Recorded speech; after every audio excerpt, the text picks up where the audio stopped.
अरे भाउ अने कीअं अचानक अचण थी? अरे भेण तोखे त पतो ते मुंहिंजे हालातनि जो, तोखां छा लिखियल आहे। ख़ाली त भेण जे घर अचबो बि न आहे।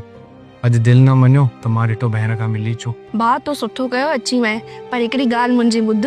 भाउ ही वठ 1100 रुपया। जॾहिं तुंहिंजो जीजाजी अचे न चइजी 500 रुपया मिठाई जा अथई, 500 रुपया तुंहिंजी ख़र्ची अथई, बाक़ी 100 रुपया ॿारनि जी ख़र्ची अथई। भेण ईअं छो थी करी?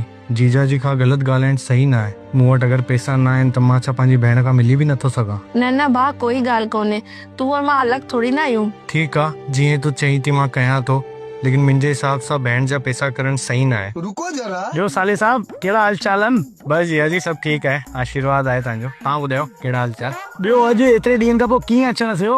मां बसि हितां लंघां पियो त मां ॾिठो भेण खां मिलंदा वञूं। सभु ख़ुशि लॻा पिया आहिनि न। रुकी वञो हा न। हलो जीजा जी हलां थो। ठीकु आहे भेण।